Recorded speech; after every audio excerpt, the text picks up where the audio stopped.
네, 안녕하세요. 5월 9일, 네, 화요일입니다. 일단 어제 우리 셀트리온의 1분기 실적이 나왔습니다. 그래서 1분기 실적은 뭐 어느 정도 내 컨센서스에 부합되는 수준으로 나왔고, 일단 뭐 컨센서스 대비 부합이지만, 그죠? 뭐 매출과 영업이익은 모두 전년 대비 두 자릿수 성장을 했습니다. 그리고 일단 뭐 1분기 기준상으로 사상 최대 매출이 나왔고, 네, 바이오시밀러 기준상으로 또 분기상 4천억을 내 처음으로 돌파하는 또 분기가 나왔습니다. 그리고 일단 무엇보다도 램시마 SC에 대한 매출이 또 상당히 많이 나왔죠. 일단 1분기 램시마 SC 매출이 뭐 정권가에서는 대략 한 900억에서 1,400억 정도를 예상을 했었는데요. 뭐 결론적으로 1,600억대가 나왔습니다. 그래서 일단 어제 뭐 셀트리온 삼형제 네, 실적 발표 이후에 뭐 시간 내에서 대략 한 1% 정도에서 조금 올랐는데요. 뭐 다행히 네, 미증시는 혼조세 정도 마무리되었습니다.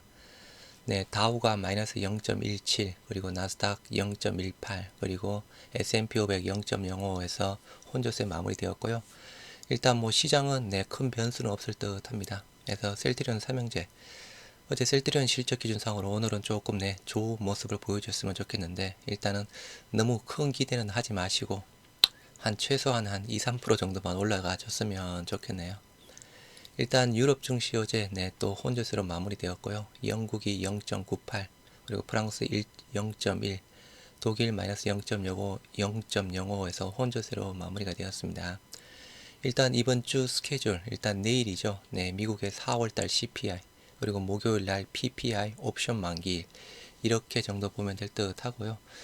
일단 뭐 미국의 부채 한도권이 이제 조금씩 또 약간 붉어지고 있습니다. 그래서 부채 한도, 뭐 약간 또 그 뭐죠? 네, 디폴트까지는 당연히 안 갈 겁니다. 하지만 그게 또 부채 한도권 자체가 또 증시에는 또 중간중간에 또 영향을 항상 미쳤습니다. 네, 그 부분은 참고를 하시기 바라고요. 필라델피아 반도체 지수 네, 0.56%에서 상승 마무리가 되었습니다. 지금 현재 미선물 3대 지수 네, 약보합입니다. 마이너스 0.1 네, 약보합에서 진행 중에 있고요. 뉴욕 증시 4월 CPI 경계 속에 혼조 마감이 되었다라고 합니다. 일단은 내일 이날 시장 지난 5일 나온 4월 고용 보고서와 10일 나오는 CPI에 주목했다 해서 관망세 내 경계감으로 혼조세로 마무리가 되었지만, 그래도 일단 뭐 약간 전약 후강으로 비슷하게 해서 마무리가 되었습니다. 10일 나오는 CPI를 앞두고 인플레이션도 높은 수치를 유지할 경우 연준의 연내 금리 인하는 물 건너갔다라는 전망이 강화될 것으로 보인다 해서 CPI 여부에 따라서 6월 달에 또 올라가느냐, 뭐 연내 금리 인하 이야기가 다시 조금 나올 수 있느냐, 여하튼 CPI, PPI가 이번 주에 가장 큰 또 미증시를 좌우해 줄 수 있는 사항입니다. 그래서 일단 오늘 아침에 또 일단 KB증권에서 셀트리온에 대한 레포트가 나왔습니다. 일단 어제 1분기 실적이 나왔죠. 그래서 그에 따라서 먼저 KB증권에서 셀트리온 레포트가 나왔는데요. 일단 뭐 사라고는 이야기를 하고 있는 사항인데, 목표 주가는 21만원으로 그대로 유지를 합니다. 뭐 보시도록 하겠습니다. 셀트리온 후속 바이오시밀러와 신약으로 향후 성장 동력을 확보한다. 투자 의견 바이의 목표 주가 21만원 그대로 유지를 합니다. 셀트리온에 대한 투자 의견 바이와 목표 주가 21만원 유지한다. 23년 1분기 실적을 반영해서 올해와 내년 영업이익을 각각 3.2, 4.1%로 하향하지만, 이 하향되는 이유죠. 이유를 모르겠습니다. 네. 컨센서스에 부합이 되었고 원래 컨센서스보다는 높게 나왔습니다. 그럼에도 불구하고 네, 올해와 내년 영업이익을 하향한다라고 합니다. 목표 주가 변동폭이 미미하기 때문이다. 목표 투자 포인트 7월 고농도 제형의 휴미라 바이오시밀러 출시와 4분기 미국에서 신약으로 허가받은 램시마 SC 등 신제품 성과가 발생할 것이며, 하반기에 합병과 M&A, 신약 후보 물질, 플랫폼 도입 등 다양한 이벤트가 기대가 되고, 올해에만 5품목의 바이오시밀러 허가 신청으로 향후 먹거리를 확보했다는 점이다.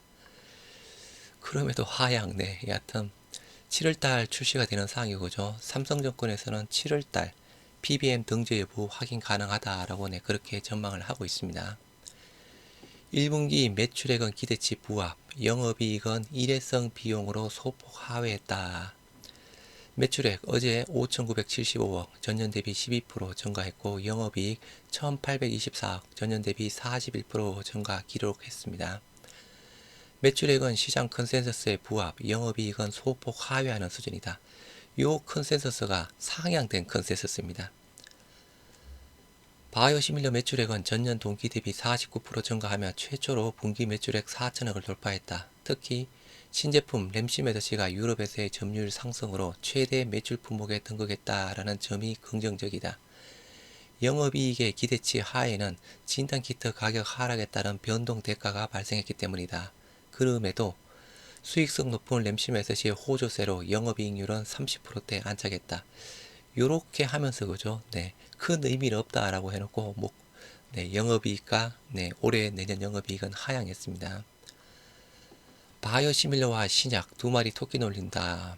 동사는 지속적인 투자로 향후 성장 동력을 확보했다라는 점이 매력적이다. 지난 4월 졸레어를 시작으로 아일리아, 스텔라라, 프롤리아, 악템나 등 올해 5개 품목의 바이오시밀러 허가 신청이 예정이 되어 있으며 2025년까지 상용화 제품은 총 11품목으로 증가할 전망이다.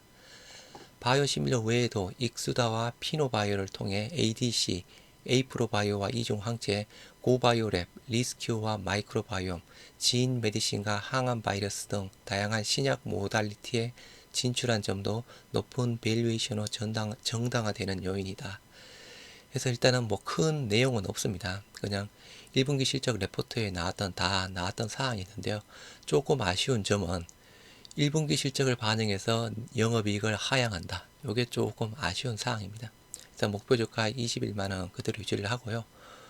올해 예상 매출액 2조 6,900억, 대략 2조 7천억대, 영업이익 8,600억대를 예상하고 있습니다.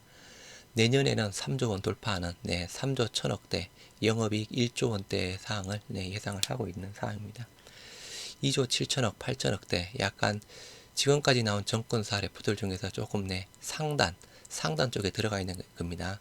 4월달 나온 레포트 기준상으로 투자 의견과 위험 요소 점검해서 잘 되면 29만원, 조금 기본적으로 21만원, 현재 주가 16만원, 조금 안 됐을 때 14만원, 여기까지 올 일은 없겠죠. 베이스 케이스 시나리오에서 향후 주가동인 유플라이마의 미국 출시, 신규 바이오시밀러의 미국 보험 등재, 참고로 베그젤만은 4월 28일 기준상으로 시그나에 보험 등재가 되었습니다. 불케이스 시나리오, 목표 주가를 상회할 기회 요소, 유플라이마의 점유율 상승, 신규 바이오시밀러의 빠른 미국 보험 등재, 유플라이마의 점유율 상승, PBM 등재, 목표 주가를 하회할 위험 요소, 유플라이마의 점유율 하락, 보험 등재 지연권 해당되는 사항입니다. 그래서 일단 실적 추정치, 수정 전 큰 차이 없네요. 원래 이전 레포트가 2조 6,900억에 2조 6,500억 큰 차이였고 영업이익도 8,900억에 8,600억 큰 차이는 없는 사항입니다. 그래서 일단은 아침에 일단은 KB증권 레포트가 하나 나왔는데 계속 나오겠죠. 여하튼 오늘 셀트리온 삼형제 조금 좋게 마무리가 되었으면 좋겠고 여하튼 또 12일날 헬스케어 실적도 잘 나왔으면 좋겠습니다. 그래서 이번 주 CPI 전체시장 판단하셔야 됩니다. PPI 옵션 만기. 오늘도 화이팅 하시기 바랍니다.